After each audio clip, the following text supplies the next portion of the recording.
반갑습니다. 이번 126회 그 기출문제풀이 3교시 풀이 시작하도록 하겠습니다. 저 내어드린 자료하고 같이 보시면 되겠어요. 이제 3-1번에 방화구획에 관련돼서 나왔는데 방화구획은 최근에도 나왔던 문제입니다. 근데 최근에 나올 때는 이 방화구획이라는 것이 법의 건축법이랑 우리가 흔히 얘기하는 건피방 구조 요 두 군데에서 방화구획을 각각 설명을 하고 있었고, 그리고 이 지난번에 나왔던 거는 딱 규정을 시켜줬어요. 건피방 기준 써라, 아니면 건축법 시행령 기준 써라. 요렇게 나왔을 때는 알고 계시는 기준을 구분해서 써주셨어야 되는데, 이 문제는 조금 결이 다르게 나왔어요. 뭐라고 나왔냐면 그냥 건축법령에서 정의하는 방화구획하고 소방법령에서 정의하는 방화구획을 이제 한번 그 구분해서 한번 써봐라, 이렇게 나왔습니다. 이런 문제가 나올 때가 된 거죠. 그래서 방화구획에 관련된 개요 같은 경우에는 거기 이제 써져 있듯이 뭐 방화구획의 정의 같은 걸 써주셔도 됐고요. 개요에서는 제일 중요한 게 이제 어떤 게 중요하냐면 이 방화구획의 문제점 있잖아요. 방화구획의 문제점.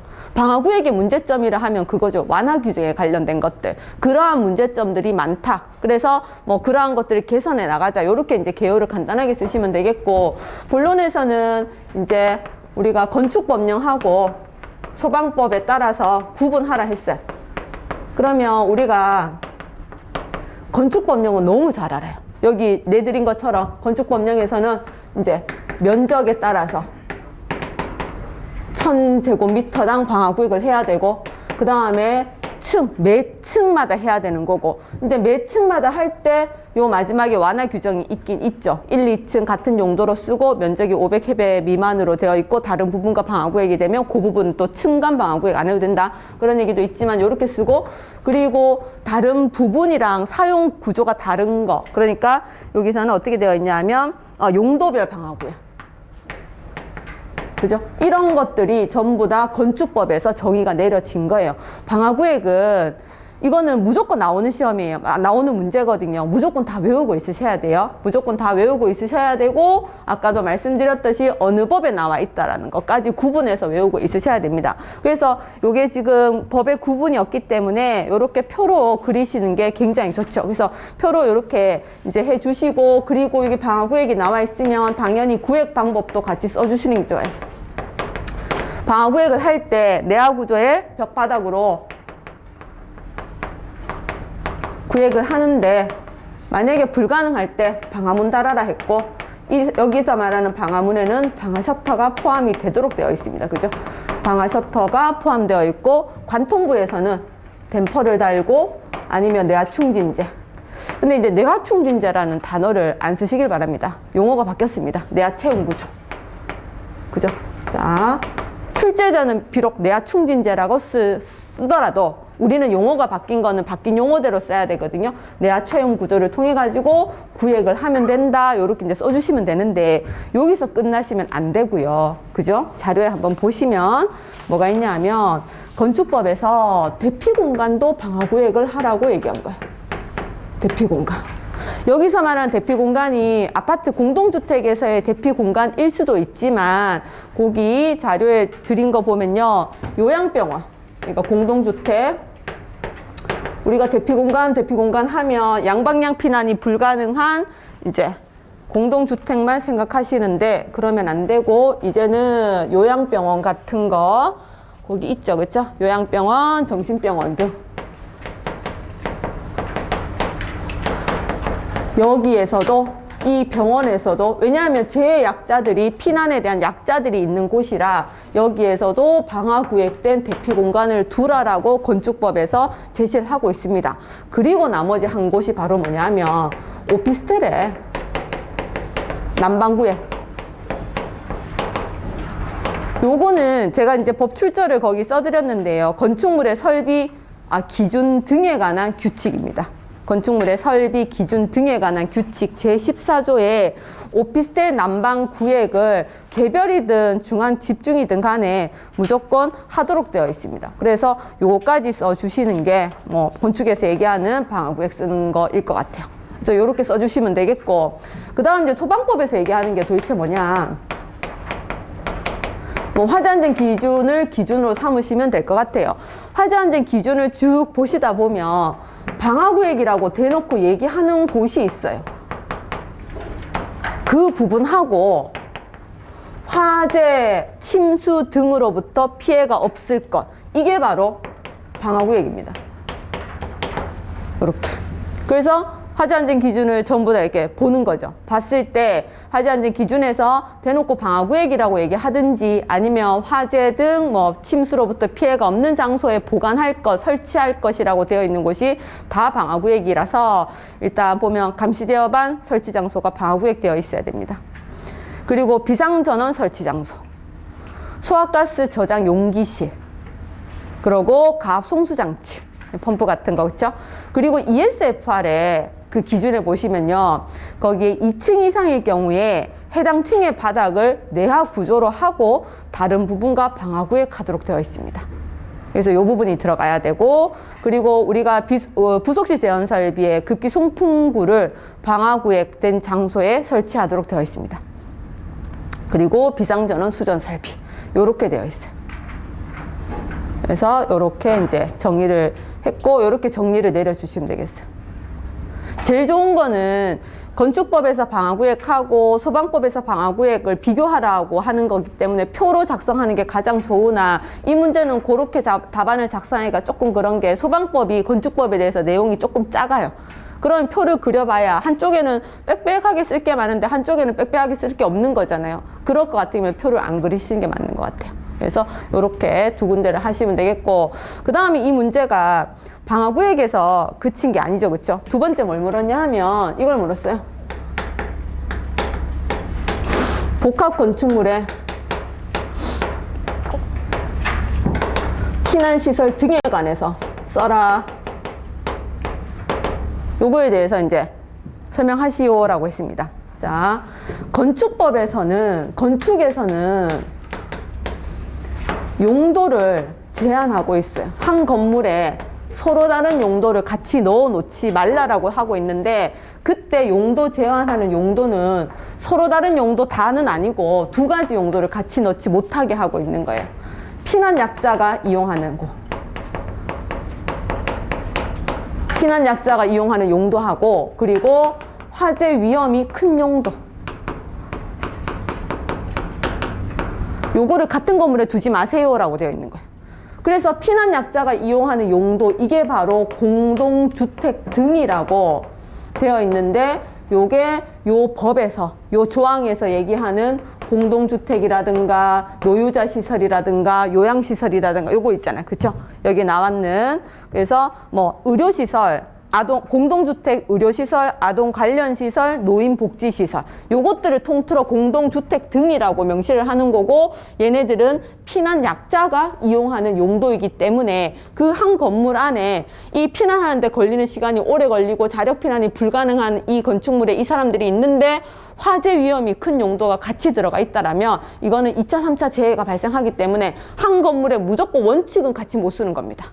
그럼 여기에서 말하는 재해 위험이 큰 용도라는 것은 이제 바로 뭐냐 하면, 이제 우리가 위락시설 등이라고 표현되어 있는데요. 위락시설, 위험물 저장 및 처리시설, 공장이거나 정비공장, 이렇게 되어 있는 거예요. 그래서 요거는 위락시설이라고 표현되어 있습니다. 얘네들은 원칙적으로 한 건물 안에 못 들어가요. 그런데 단, 또 예외 조항이 있죠. 예외 조항. 어떻게 들어갈 수 있냐면, 이제 용도가 서로 다르지만 어쩔 수 없이 한 건물에 있을 수밖에 없는 게 있다는 거예요. 그게 이제 바로 뭐냐 하면 이런 거죠. 기숙사하고 공장, 얘네들은 한 건물에 넣어도 돼, 이렇게 된 거예요. 공장을 이용하는 사람들이 기숙사를 이용해야 되니까. 그 다음에 뭐가 있냐면 지식산업센터, 뭐 이거는 그 법을 좀 보세요. 지식산업센터하고 여기에서 이용하는 어린이집이라고 표현되어 있는지 모르겠는데, 얘네들 한 건물에 있어야 된다는 거예요. 그러고 뭐냐 하면 초고층 건축물이니까 주거가 복합일 거 아니에요. 그죠? 여기에 위락시설하고 공동주택은 같이 넣어도 된다. 그러고 이제 산업지역이 있단 말이에요. 산업지역이라고 표현이 되어 있는 것 같긴 한데, 다시 한번 단어를 좀, 상업지역. 뭐 중심 상업지역이든 무슨 지역이든 간에 이 여러 가지의 상업지역을 여기 이제 얘네들을 뭘 하냐 하면 여기 있는 것처럼 재개발 사업을 시행하면 상업지역에서 재개발 사업을 시행을 할 때면 그때는 한 건물 안에 여기는 공동주택, 여기는 위락시설 이거를 허용하겠다 이렇게 되어 있습니다.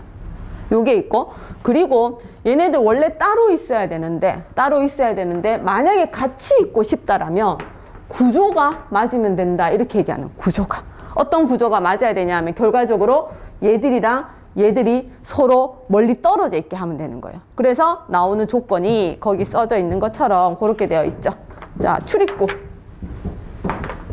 조건이 맞아야 돼요. 보행거리 30m 이상 떨어져 있으면 괜찮아. 이렇게 되어 있고, 그러고 난 다음에 여기 이제 서로 구획을 하면 되죠. 내화 구조의 벽바닥으로 서로 구획하고 차단하면 같은 건물에 있어도 괜찮아. 용서해 줄게. 이렇게 되는 거죠. 그러고 난 다음에 이건 좀 웃긴데 서로 이웃하지 않게 배치하는 거.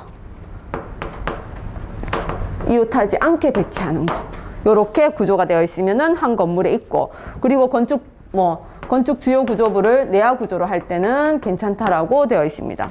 그러고 난 다음에 여기 지금 거실에 면하는 부분, 거실의 벽 및 반자가 실내에 면하는 부분은 난연제 이상으로 하고, 그리고 복도, 계단, 그 밖에 벽, 반자, 실내가 면하는 부분은 또 중부련 재료, 그러니까 마감 재료를 중부련 이상으로 하게 되면 요렇게 되어 있는 구조라면 얘네 둘이는 같이 있으면 안 되는데 같이 있는 걸 허용해 주겠다. 그렇게 법이 나오는 거예요. 원칙적으로는 안 되는데 이렇게 같이 해주는 용도를 몇 가지를 정해놓고 얘네들 자체도 요 구조만 맞아떨어지면 한 건물에 같이 사용하는 거를 허락해 주겠다라고 되어 있는 게 이제 법의 취지가 되겠습니다. 그럼에도 불구하고 절대 안 되는 게 있어요. 절대 안 되는 게. 자, 여기 지금 공동주택 등에 보면 노유자 시설하고 여러 가지가 들어가잖아요. 그렇죠? 노유자 시설 중에서 아동 관련 시설하고 그리고 노인 복지 시설, 얘네들하고는 판매 시설 중에 도매시장, 소매시장은 절대로 한 곳에 있을 수가 없어요. 그럼에도 불구하고 저런 구조를 가졌다 하더라도 얘네들은 안 돼. 이렇게 된 거고, 그리고 단독주택 중에서 다중주택하고 그리고 다가구 주택 같은 경우에는 단독주택 안에 얘네들인 거예요. 얘네들 같은 경우, 그리고 공동주택, 그러고 난 다음에 조산원이나 산후조리원, 얘네들하고 그 이종 근생 시설 중에 다중생활 시설이라는 게 있어요. 얘네들은 한 건물에 있을 수가 없습니다. 법에 이렇게 규정을 했어요. 그래서 요거를 잘 찾아보시고 하셔야 되는데, 이거에 관련된 게 법에 어디에 나왔냐면 건축법 제49조에 나와 있습니다. 그래서 그 법령 그 센터 들어가서 건축법 49조를 펴시면 건축물 피난시설 및 용도 제한 등이라는 문구가 있어요. 거기서 타고 들어가시면 돼요. 거기에 대통령령 클릭해 보시고 안 되는 용도 행정부령 그런 거 다 클릭하시면 전체적으로 이렇게 세팅이 되어 있구나. 그래서 한번 확인하시고 정리를 하시고 외워두시길 바래요. 되셨지요? 이렇게 되시면 되겠습니다. 그래서 이렇게 방어구획은 자주 나오는 거니까 꼭 알고 계셔야 되고, 어쨌든 그 건축물을 지을 때는 피난시설을 굉장히 중요하게 보는데, 그 피난시설은 화재에 의한 위험도 있지만 화재 이외의 재해에 관한 위험을 다 고려하고 있거든요. 그래서 화재만 얘기한다라면 그거는 전부 다 방화구획인 거예요. 방화구획을 어떻게 해라인데, 나머지 재해에 대해서 대비하기 위해서 이렇게 용도 제한 등을 이제 두고 있습니다. 그거 이제 확인해 보시면 되겠습니다. 자, 그래서 결론은 화재 가혹도가 미고려, 고려가 되지 않은 방화구획으로 되어 있다라는 거. 그리고 면적별 구획이 되어 있지만 실제로 용도나 화재 가혹도에 따라서 구획하는 게 더 적절해 보인다.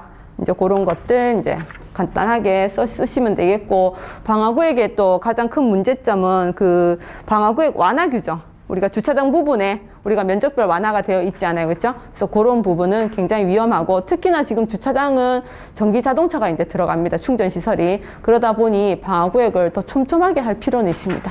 우리가 보통 1000회배로 방화구역을 하는데 그나마 주차장은 다 제외가 돼 있고, 1000회배라 하더라도 우리가 스프링클러 달면 3배 돼가지고 3000회배마다 우리가 방화구역 할 수 있거든요. 전기 자동차가 3대, 6대 이렇게 들어가는데 더 많이 들어가 있겠죠. 그러나 거기서 화재가 나면 방화구역이 너무 넓게 잡혀져 있다는 거죠. 그래서 그런 것들은 조금 실질적으로 우리가 실대형 실험을 통해 가지고 화재 과학도를 이제 확인을 하고 그 과학도에 따라서 방화구역을 하도록 하는 게 낫다. 이제 앞으로 개선 사항이다. 그렇게 답 쓰시면 될 것 같아요. 자, 3-2번에 볼까요? 소방 설비에서 적용을 하고 있는 TAB에 대해서 적용 대상을 쓰고 절차 및 내용, 여기서는 재현 설비 중심으로 쓰라고 했어요. 그래서 501A로 쓰시면 될 것 같고, 그리고 기대 효과를 쓰라고 했습니다. 이렇게 적용 대상 절차, 기대 효과, 이 똑같은 문제가 상당히 오래전에 나왔었어요. 그래서 최근에는 뭐 절차, 기대 효과를 쓰라는 얘기는 잘 없었긴 했는데, 자, 그럼 이제 TAB는 거기 이제 보시면 한번 볼까요? TAB. 일단 적용 대상은 이제 수계 같은 경우에는 펌프 성능 시험을 통해서 TAB를 하는 거고, 우리가 그 소방시설을 설치를 하고, 영어로 테스트를 하고요. 그 다음에 어드저스팅 뭐 적합한지 확인을 하고, 이게 안 맞으면 우리가 조정을 해야 돼요. 뭐 이렇게. 그래서 이제 TAB라고 하는데, 법에 나와 있는 거는 펌프 성능 시험 요거 나와 있고, 그리고 501A에 TAB가 나와 있습니다.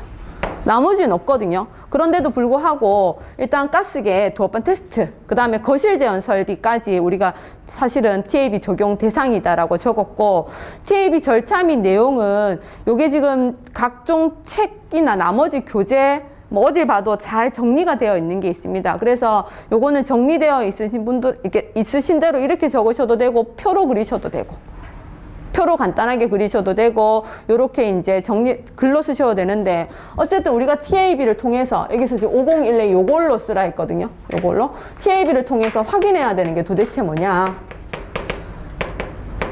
문 개방 방향을 확인해야 됩니다.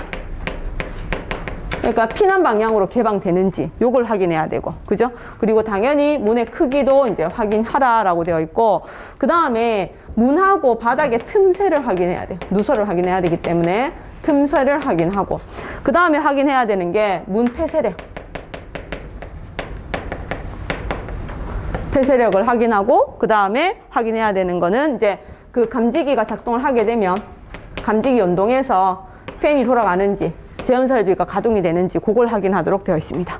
그러고 난 다음에 이제 그 송풍기가 돌아갈 거니까 우리가 방열 풍속을 확인하고 차압을 확인하는 거죠. 그죠? 차압을 확인하고, 그리고 또 우리가 확인하는 게 문 개방력. 개방력의 크기 110N 이하가 되는지 이런 걸 확인하는 거죠. 그러고 난 다음에 부속실 문 출입문에 부속실 문 자동 폐쇄되는 거, 요런 것까지 확인하도록 되어 있고, 이 절차를 정리된 대로 적으시면 되는 거예요. 자, 이제 기대 효과는 이걸 통해서 우리가 기대할 수 있는 거는 그거죠. 이거를 왜 설치했는지를 알면 되는 거잖아. 이거를 설치했을 때 우리가 주로 제한 설비 같은 경우에는 R셋, A셋 해가지고 이렇게 피난 안정성을 확보하기 위한 거니까, 이 기대 효과를 지금 여기서는 제한 설비에 관련돼서 적었지만, 이 만약에 나머지 전체 펌프라든가 제한 설비라든가 도어판 테스트까지 다 통틀어서 얘기한다라면 기대 효과는 소화 설비가 제 기능을 하고 있는지 그걸 확인하는 거겠죠. 그죠? 여기는 지금 부속실 제한 설비에 대해서 이제 한정해서 이제 적은 거예요. 그래서 요게 피난 안정성이 확보가 되는지를 확인할 수가 있고, 그래서 설치가 되었는데 이게 시공 현장에 따라서 우리가 계산한 값, 계산한 설비를 갖다 놨지만 이제 문제들이 생기는 거죠. 오차들이 생기면 이 효과가 안 나타날 수 있단 말이에요. 그래서 결국은 요거 조정을 하는 거죠. 조정을 해서 요게 나타나도록 하는 거죠. 그래서 피난 안정성을 확보하기 위한 게 우리의 이제 목적이 되는 거고, 그리고 여기 보면 재현 성능 확인, 얘는 재현 성능 확인이겠죠. 그래서 방역 풍소, 차압 얘네들이 확인되는지를 확인하기 위해서 이제 하는 거고, 만약에 펌프 같은 경우에는 얘네들이 규정 방수압, 방수량이 확보가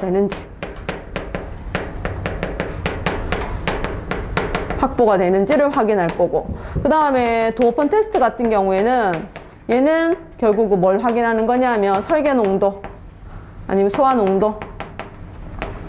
농도가 유지되는지를 확인하겠다는 거죠. 그래서 결과적으로는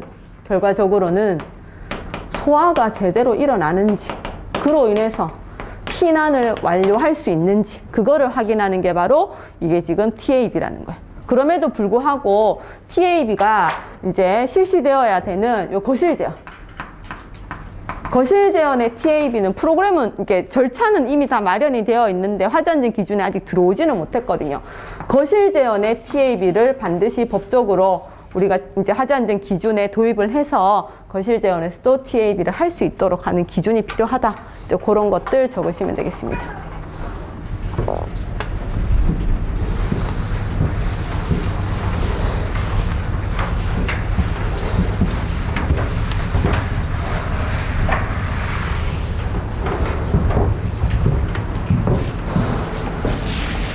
책에 다 있는데 뭘 그렇게 그냥 이렇게 보고 그래 그렇게 하시면 되는데.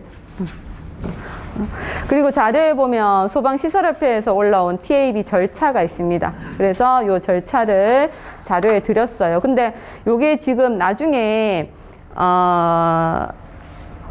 이거는 지금 뒤에 도포 테스트 나중에 다시 나오잖아요. 그 내용하고 똑같은 건데 우리가 사실 이 많은 걸 다 알 수는 없어요. 그리고 이거를 지금 이제 컴퓨터로 쳤기 때문에 이게 한 바닥이지만 우리가 연필로 적으면 이거 지금 2바닥 넘거든요. 그럼 이 많은 걸 다 외우지도 못하고 양도 너무 많아요. 그러면 여기에서 필요한 것들만 발췌해가지고 본인의 표를 만드세요.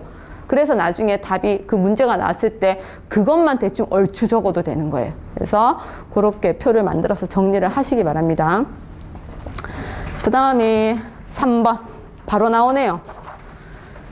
가스계 수화 설비 설치 장소인데, 그죠? 성치 장소, 이게 오타네, 그쵸? 죄송합니다. 가스계 수화 설비 설치 장소에 누출부에 대한 방호구역 밀폐도, 가로우고 기밀성, 혹시나 못 알아들을까봐 기밀성의 시험에 대해서 다음 사항을 설명하시오라고 되어 있어요. 그래서 이게 단어가 여러 가지를 쓸 수 있단 말이에요. 근데 이 문제를 보고 이거 도어펀 테스트구나 그냥 알아차리시면 되겠고, 그거를 가지고 이제 내가 알고 있는 대로 설명을 해주시면 되는 거예요. 이 가스계라는 것은 거기 개요에 썼듯이 가스계 수화 그 시스템이 수계랑 다르게 냉각 효과가 크게 나타나지가 않고, 그나마 이산화탄소는 나은데 주로 질식 효과로 소화를 시킨단 말이에요. 그러면 질식 효과로 소화를 시키기 때문에 얘네들은 반드시 뭐가 필요하냐면 소화 농도가 유지가 돼야 돼. 그래서 우리가 이거를 쇼킹 타임이라고 얘기하죠. 최대 1분에서 20분까지. 화재의 종류에 따라 다르기 때문에 소화 농도가 유지가 되어야지만 질식 효과가 충분히 나타나고, 그래야지만 재발화가 안 생기는 거예요. 그러면 내가 가스를 방사해놨는데 그 소화 농도가 안 지켜지는 이유는 뭐고? 어디론가 다 새니까. 왜냐하면 가스는 틈이 있으면 다 새잖아요. 그렇죠? 그래서 얘네들을 유지하기 위해서 누설이 됨에도 불구하고 소화 농도가 지켜지는지를, 유지가 되는지를 보기 위해서 우리가 바로 도어펀 테스트를 하는 거죠. 그게 바로 방호구역 밀폐도 시험이다. 이렇게 되어 있는 거예요. 그래서 여기 이제 기본 원리도 적고 시험 절차도 적고 기대 효과까지 다 적어라. 이렇게 되어 있습니다. 자, 그래서 여기 보시면 이제 그래서 설계 농도 유지 시간이 필요하고, 실내외야의 압력 차이 때문에 누설이 발생할 거니까, 그리고 송풍량의 정도에 따라서도 그게 이제 발생할 거기 때문에 그런 것들을 측정을 해서 방호구역 내의 누설 면적과 위치, 누설 속도, 약재의 설계 농도 유지 시간을 확인하여 적정성을 판단하도록 해야 된다라고 되어 있습니다. 간접적이에요. 직접적으로 방사를 해볼 수는 없는 거니까. 그죠? 이제 그렇게 개요를 썼고, 요거를 이제 개요는 이렇게 썼지만, 저는 실전에서는 항상 그림을 그려요. 그림을. 그림 그리는 거 엄청 좋아합니다. 왜냐하면 그림을 그리면요. 이게 그 장수도 많이, 공간도 많이 차지하거든요. 그리고 글만 쭉 쓰면 채점자가 매기면 지루해요. 글을 다 못 읽어요. 근데 그림 같은 거 들어오면 환기 효과가 좀 있고, 얘는 좀, 매기다 보니까, 좀 다르네? 그런 걸 줄 수 있거든요. 그래서 적재적소에 그림하고 그래프 이제 쓰시기 바래요. 보통 우리가 이제 이렇게 되어 있죠. 자, 보통 이제 가스를 방사하고 나면 누설이 될 거니까 약재의 이제 농도가 여기 있고요. 약재의 농도가 이렇게 감소를 하겠죠. 그쵸? 이렇게 감소를 해요. 그래서 예를 들어서 뭐 대충 얘기 드리면 이거 소화 농도라고 하면 요게 지금 쇼킹 타임인 거예요. 설계 농도, 유지 시간. 근데 신부화재인데 요게 20분이 안 된다. 그러면 재발하거든요. 그러면 요거를 20분 유지하기 위해서 누설 때문에 농도가 유지가 안 된다고 했어요. 그래서 국내 같은 경우에는 누설을 감안해가지고 그 누설 면적당 가산량을 계산을 한 거죠. 뭐 표면, 신부 이런 식으로. 그래서 누설 면적의 크기가 나오면 이 방호구역의 누설 면적이 얼마니까 그 면적에다가 5를 곱하든 10을 곱해가지고 초창기에 같이 때려 넣습니다. 그러면 때려 넣을 때 평소에는 요거는 뭐냐 하면 누설 면적을 고려하지 않았을 때의 그 소화가스 농도라면 요거까지 같이 때려 넣게 되면 어떤 일이 벌어질 거냐 하면 더 빠른 시간에 농도가 확 더 올라가겠죠? 확 더 올라가면 확 더 빨리 떨어집니다. 과압이 걸리니까. 그러면 어떤 일이 벌어지냐 하면 아까는 그 쇼킹 타임이 이만했어요. 그런데 오히려 누설의 그 면적을 고려해서 초창기에 같이 때려 넣으니까 오히려 쇼킹 타임이 훨씬 줄어들는 이런 아이러니가 발생을 하는 거죠. 그래서 외국은 NFPA는 어떻게 하냐면 다 알고 계시기 때문에 알고 계시겠지만 별도 배관을 이용을 하고요. 추가로 이제 때려 넣는 거죠. 그럼 추가로 때려 넣으면 얘네들이 처음에 이렇게 넣었다가 여기에서 이렇게 더 때려 넣으신다고 생각하시면 돼요. 이거는 NFPA, 요거는 NFSC. 그러면 비교를 하는 거죠. 여기에서 이까지. 우와, 설계농도, 유지시간이, 소화농도, 유지시간이 이만큼 길어졌네. 요런 그림 같이 그려주시면 돼요. 그래서 요거는 이거 감안하지 않을 때, 요거는 면적당 가산량을 해서 초기에 때려 넣는 NFSC일 때, 요거는 별도 배관 방식으로서 연장 방출 방식으로 이제 방사하는 NFPA. 그러면서 여기에서 같이 그려주시면 되죠. 초창기에 설계농도, 유지시간, 소화농도, 유지시간이 이만하다라면 우리나라 국내 같은 경우에는 요만큼 되는 거고. 그 다음에 NFPA 같은 경우는 이게 되게 과장을 했지만 이만큼 된다. 그러면 우리나라에서 사용하고 있는 이 방법이 그렇게 합리적이지 않을 수 있다. 그럼 우리는 어디로 가야 된다? 우리는 NFPA 방식으로 가자. 이제 그렇게 쓰시는 거죠. 개요하고 결론을. 개요에도 이런 그림 그리셔도 되고요. 결론에다가 이런 그림 그리셔가지고 제안사항, 개선사항을 이제 제시를 하시는 거죠. 이렇게 이제 해주시면 돼요. 그러고 난 다음에는 여기에서 본론에서 원하는 거 기본 원리, 시험 절차, 기대 효과는 내가 잘 외우고 있는 대로 그냥 표현하시는 것밖에 없습니다. 그래서 기본 원리는 어쨌든 여기 기본 원리는 이제 보시면 가스계 소화 설비가 작동을 하게 되면 실내에 소화 약재가 방출이 되면 순간적으로 압이 올라갈 거란 말이에요. 그럼 방구역 안에 방구역에 있고 이게 방구역 내고 이거 웬 거예요? 분명히 여기는 틈이 있을 거란 말이에요. 틈이 어딘가에 위에 있을 수도 있고 아래쪽에 있을 수도 있고 틈이 있을 건데 여기를 통해서 약재를 방사를 하게 되면 여기는 압이 올라갈 거고 여기는 외부는 그대로 압이 그대로고 그러면 여기 이동 경로를 통해서 압이 높은 데서 낮은 데로 이렇게 가겠구나.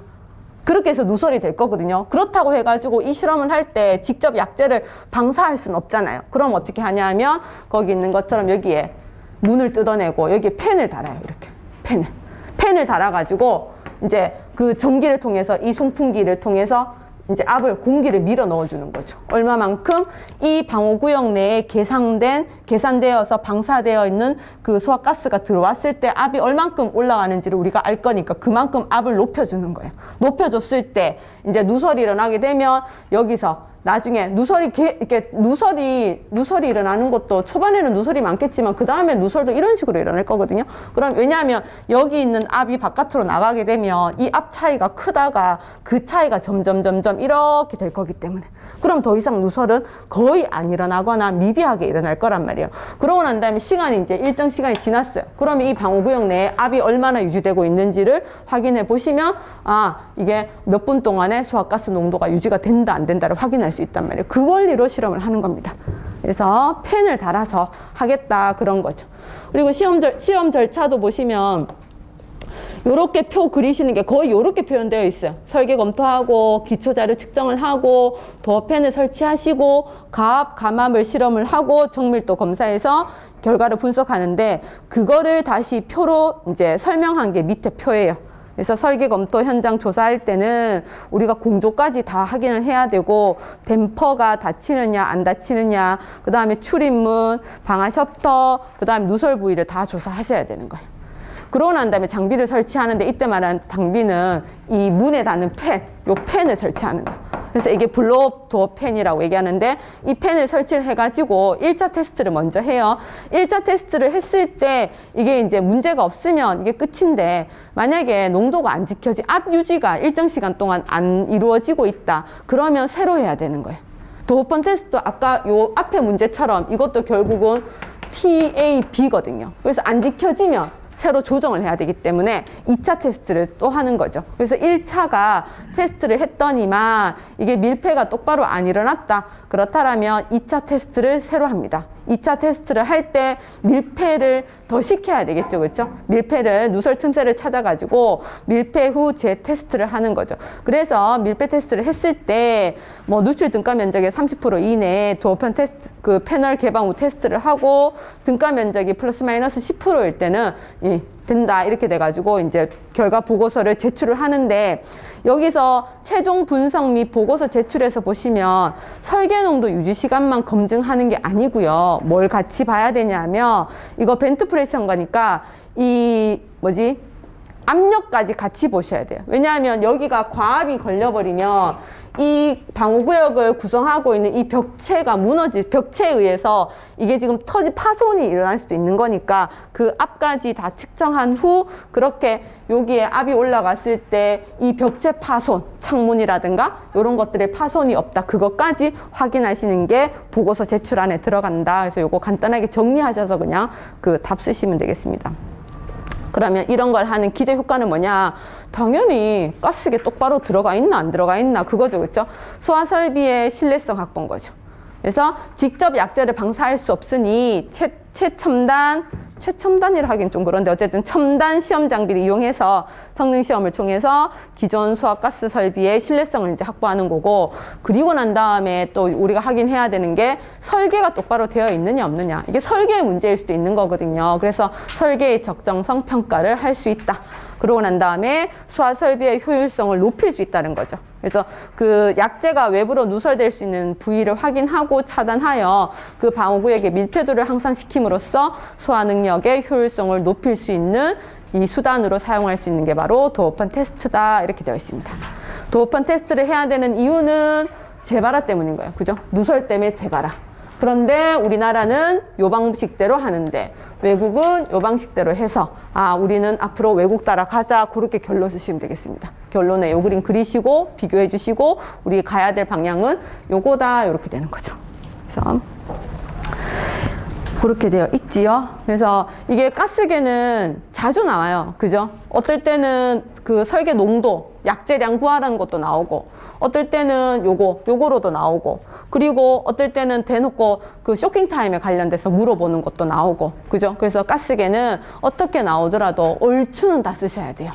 얼추. 그래서 그런 것들 잘 준비하셔가지고 다음번에도 또 나올 거기 때문에 잘 준비하시기 바랍니다. 자, 그리고 3-4번에 MSDS. MSDS 나올 때 됐다고 분명히 말씀드렸습니다. 맞지요? 왜냐하면 이게 119회 때 117회 때 나왔거든요. 117회 때 요게 10점짜리로 모르겠다. 10점짜리인지 25점짜리인지 모르겠는데 그때 한번 나오고 그 이후로 안 나왔어요. 그리고 최근에 2021년 산업안전공단의 자료에 의해서 이 MSDS가 결국은 이러한 위험한 물질을 이렇게 취급하고 수입을 할 때 이걸 다 신고하게끔 되어 있는 그 절차들이 있는데 그 절차상이 약간 바뀐 부분이 있어요. 요게 우리하고는 상관이 없는데 그 절차가 바뀌었어요. 그거하고 나올 때 돼서 나온 거하고 하여튼 나올 때 돼 갖고 나왔습니다. 그래서 여기에서는 구성 항목하고 작성 시 확인 사항에 대해서 설명하시오. 답은 그냥 요거 표 하나예요. 그냥 표 하나. 이런 것들은 개요를 쓰기도 조금 그렇긴 하거든요. 그래서 이런 것들은 개요 결론을 그냥 패스하셔도 크게 문제가 없어요. 그러나 조금 그렇잖아요. 그러면 원하는 거 쓰시고 그 밑에 있는 것처럼 MSDS에 관련된 내용 몇 가지 조금 더 써주시는 거, 아니면 요 밑에 있는 요거를 개요처럼 쓰시는 것도 괜찮습니다. MSDS가 뭔지, MSDS의 목적이 뭔지, 기대 효과가 뭔지 그런 것들을 개요로 쓰셔도 돼요. 그리고 결론은 상계에서 말한 것과 같이 작업장에서 위험물질을 취급을 할 때는 반드시 MSDS 작성 및 배치를 통하여서 작업자의 뭐 피해를 줄이자 이런 거 있잖아요. 그렇게 써주시면 돼요. MSDS는 화학 제품을 안전하게 사용하기 위한 설명서입니다. 설명서. 그죠? 그러면 MSDS 이 물질 안전 보건 자료를 작성해야 되는 항목들이 있죠. 항목들이 뭐 물리적 위험 물질 몇 가지, 폭발성 위험 물질, 건강 유해성 물질, 환경 유해성 물질 이런 게 있어요. 나중에는 뭐 근 2, 3회 동안은 안 나오겠지만 나중에 나오면 이것까지 써라고 나올 수도 있어요. 대상 물질. 여기서는 MSDS를 쓸 때 그 MSDS를 작성을 할 때 여기에 뭐가 들어가야 되는지를 물은 거고, 같이 준비하셔야 되는 거는 MSDS 대상 물질을 준비를 하시라고요. 원래 붙으시면 안 했어도 될 거는 같아요. 117회 때 나오고 지금 나왔기 때문에. 그래서 요거는 우리가 이제 교재에도 잘 나타나 있지만 물리적 위험 물질. 저도 이거는 다 못 외우는데 물리적 위험 물질 16가지 이렇게 되어 있고요. 건강 유해성 물질. 요게 몇 가지지? 11가지인가요? 11가지. 그리고 환경 유해성 물질. 요거 2가지. 요것도 이제 16가지 막 되어 있겠죠. 그쵸? 요거까지 준비해 놓으시고, 요 대상 물질을 상대로 이제 하나가 결정이 됐으면 MSDS라는 이 자료 시트를 이제 적는 거죠. 그 적을 때 뭐가 필요하냐 하면 항목 16가지가 필요하다고요. 화학 제품과 회사에 관한 정보. 예를 들어서 얘가 염산이야. 그럼 염산이고 이게 지금 화학 회사 어느 회사에서 이렇게 생산해냈어. 그러한 것들. 그리고 유해성, 위험성, 구성 성분의 명칭 및 함유량부터 시작해서 그 밖에 참고 사항까지 16가지가 들어가 있어야 되는 겁니다. 이 MSDS를 작성을 하시고, 얘네들 이제 여기 목적을 보시면 당연히 이제 그 목적 및 필요성은 뭐라 했냐면 뭐 산업재해 예방을 위해서 기초 자료를 취급 근로자한테 제공한다. 즉 근로자한테 알 권리를 충족시켜야 돼요. 니네가 이렇게 위험한 제품을 다루고 있다. 조심해라. 이런 거죠. 그러고 난 다음에 화학 물질로 인해서 사고가 난다라면 사고가 나지 않게 예방하고 사고 시 어떻게 대처해야 되는지, 이제 그러한 것들을 위해서 MSDS를 작성을 하고 요거를 사업장에 게시를 해야 됩니다. 빛이 게시를 해야 되는데 그렇지 않으면 500만 원 이상의 과태료가 나와요. 벌금이 나와요. 벌금. 그래서 우리 현장에서도 일주일에 한 번씩 교육을 하고 있더라고요. 이게 비치도 해야 되지만 교육도 해야 돼요. 교육을 하지 않으면 또 300만 원이라 하든가. 그래서 이제 위험하니까 이제 그러한 것들을 비치하고 교육함으로써 안전한 사업장을 만들기 위한 거죠. 그래서 비치하고 게시할 때는 사업장 내 근로자가 가장 보기 쉬운 장소에 되더라고요. 그래서 우리 현장에서는 한밭집 앞에 해놨더라고요. 거기는 모든 근로자가 다 이용을 하니까 한밭집 이렇게 되어 있으면 한밭 문이 이렇게 있잖아요. 문이 이렇게 있어. 요 앞에 딱 해놨더라고. 이 앞에.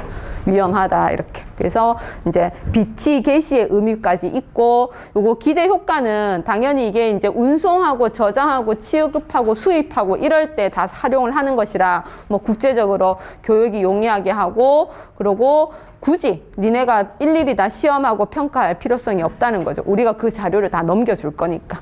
이런 것들 산업재해를 예방하기 위한 것으로 이제 기대 효과가 있고, 활용 범위는 이제 여기 뭐 이런 제조 공정의 위험성 평가 등에 많이 사용을 하고 있는 겁니다. 현장 가시면 다 이제 있죠, 그렇죠? MSDS. 자, 그리고 3-5번에 자. 이게 지금 지난 회차에 감리 문제가 안 나왔고, 그 전에 감리 문제가 연속적으로 계속 나왔었어요. 근데 또 나왔네요. 또 나왔는데, 소방공사계약에서 물가 변동에 따른 계약 금액 조정, 우리가 에스컬레이션이라고 하는데, 요거에서 품목 조정률에 의해서 조정을 하든가, 지수 조정률에 의해서 조정을 하거든요. 그 두 가지에 대해서 설명을 해봐라 라고 되어 있습니다. 그래서 요거는 어디에 주로 나왔냐면 그 방재청에서 나오는 소방공사 감리업법 그 감리 지침서에 보면 요 내용이 상당히 자세하게 되어 있고, 그리고 1차 붙으시고 나중에 2차 면접하실 때 요 에스컬레이션에 대해서 가끔씩 물어보시는 그 면접관들이 있습니다. 그때 좀 하셔야 되는데, 요거 이제 그래서 그 내용을 그냥 적는 거죠. 그래서 계약 금액의 조정이 설계 변경으로 계약 금액이 조정되는 경우도 있고, 물가 변동에 의해서 계약 금액이 조정이 되는 경우가 있어요. 여기서는 물가 변동에 의해서 계약금이 조정이 될 때 그 기준에 대해서 설명을 하시오라고 했습니다. 그래서 그 밑에 그 자료에 있는 거 적어 드렸습니다. 이거는 근데 이렇게 하는 데가 광급 이외에는 잘 없지요, 사실은. 그죠? 광급 이외에는 잘 없습니다. 그래서 요거는 감리하시는 분들도 약간 생소하실 수도 있고, 그리고 나 대충은 알겠는데 한데 그래도 그 뒤에 품목 조정률 이런 것들 식은 우리가 잘 몰라요, 사실. 그래서 이거는 그냥 이런 문제는 그거죠. 내가 3교시에 우리가 4문제 써야 되잖아요. 4문제 다 잘 써서 붙지 않습니다. 3교시에 2문제 잘 쓰고, 그래도 4문제는 채우셔야 돼요. 난 이거 2문제밖에 나 TAB 쓰고 나 도어번 테스트 썼어. 나머지 죽어도 모르겠어. 그래도 죽어도 몰라도 2문제는 건드리셔야 돼요. 형식이 맞아야 되거든요. 그럼 건드리실 때 얘를 이제 쓰시는 수밖에 없는 거죠. 개요에 내가 감리를 하셨던 분이나 이쪽 내용을 아시면 현장 경험을 담아서 이렇게 쭉 써서 그러한 문제로 쓰시는 분이 좀 많으셨을 거라 생각합니다. 2문제, 3문제만 쓰시면 안 돼요. 4문제 다 쓰셔야 돼요. 1교시에 10문제 다 번호에 10개가 다 있어야 돼요. 끌적거리셔야 돼요. 그 중에 잘 쓰는 게 7개여야 되고, 그 중에 잘 쓰는 게 2문제, 3문제여야 되는 거지만, 그래도 이걸 3-5번을 쓰면요, 내가 품목 조정률하고 지수 조정률은 전혀 모르지만 뭐라도 이렇게 쓰잖아요. 그럼 볼펜값 줍니다. 물론 그 볼펜값 받아가지고 합격은 못하겠지만 그래도 그렇게 다 형식을 맞춰가지고 문항수 다 채우시기 바래요. 그래서 요거는 뭐 여기 써져 있는 대로 참고하시기 바랍니다. 이거에 대해서는 뭐 딱히 드릴 말씀은 없고, 여기 있는 것처럼 품목 조정률, 지수 조정률에 대해서 식하고 등락포, 그 다음에 등락포 산정 방법이라든가 지수 조정률은 한국은행이 조사해서 공표하는 생산가 물가하고 생산가 물가 기본 분류 지수 또는 수입 물가 지수 이런 것들을 통해서 산출을 한다라고 되어 있습니다. 이거는 이제 책 보고 하시는 걸로 해서 넘어가도록 하겠습니다. 3-6번에 무선통신 보조 설비에 대해서 설명을 하시오. 저희가 무선통신 보조 설비 시험치기 바로 전주에 했거든요. 근데 전압 정제 파비를 안 했네. 짜증이 그때 할걸. 그래도 이것까지는 하셔야 됩니다 라고 말씀을 드렸긴 했는데, 그래도 수업 시간에 한번 정리하고 시험장에 들어가는 거랑, 그죠? 어찌나 안타깝던지. 자, 무선통신 보조 설비가 있습니다. 이게 지금 무선통신 보조 설비에 3가지를 물었어요. 이제까지 나왔던 것들은 그냥 효율을 높이기 위해서 어떤 방법을 이용하느냐, 주로 이제 그렇게 퉁쳐서 나왔는데, 근데 여기는 딱 대놓고 3가지인 거죠. 근데 우리가 알고 있는 건 보통 4가지잖아요. 이거 전압 정제 파비, 요거 하고, 그레이딩 하고, 요거 그 다음에 무반사 종단 저하하고, 그리고 우리가 임피던스 정합하고. 요 4가지란 말이에요. 근데 그래서 보통 이 뭐 전체적으로 효율을 높이기 위한 방법을 써라, 그거에 대해서 설명을 하시오 그러면 순서대로 이렇게 쓰든지 이 중에 3개만 쓰든지 이렇게 되는데, 요 3개를 딱 대놓고 물었네요. 그러면 대놓고 정확하게 답을 쓰시는 수밖에 없는데, 일단 이 전압 정제파비를 1번에서 물었다. 예를 들어서 전송 선로가 얘는 똑같은 거고 밑에는 전송 선로가 달라요. 그 말은 저항이 다르다는 거거든요. 그래서 진행을 하는 거예요. 우리가 신호를 주면 그게 파의 형태로 갈 거니까, 그럼 이렇게 진행을 하잖아요. 그럼 진행을 하는데 얘는 이걸 경계로 저항에 전혀 변화가 없어요. 그럼 얘는 반사되는 거 전혀 없이 그냥 그대로 가는 거예요. 이렇게. 그러나 문제가 생기는 거죠. 아, 여기까지는 동축 케이블인데 여기서부터 안테나를 달았어. 그러면 얘네 동축 케이블은 50ohm짜리인데 안테나 같은 경우는 통신에 75ohm짜리 쓰거든요. 저항이 달라지는 거예요. 저항이 달라지면 얘가 가다가 다른 놈을 만난 거예요. 우리가 수레를 막 끌고 가다가 이게 고속도로가 돼요. 도로가 있고 여기에 흙길이 되어 있는 거지. 여기에서 자동차가 가다가 얘랑 재질이 다르잖아요. 그러면 바퀴가 헛돌듯이 어쨌든 이렇게 가야겠죠, 그렇죠? 그러한 것처럼 여기서 이제 파는 어떻게 생기냐 하면 여기 지나가다가 서로 다른 거를 만났기 때문에 진행은 해갑니다. 단 진행을 해갈 때 고속도로 달리다 흙길 가면 그 속도도 못 가지요. 그러면 속도가 달라져요. 속도가 달라진다라는 얘기는 뭐 파장과 진폭이 이렇게 달라질 건데, 어쨌든 진행을 해가는 거는 그대로 해가는 건데, 그거 말고 다른 성질을 만났기 때문에 여기서 반대파, 즉 반사파가 존재를 하게 되는 거예요.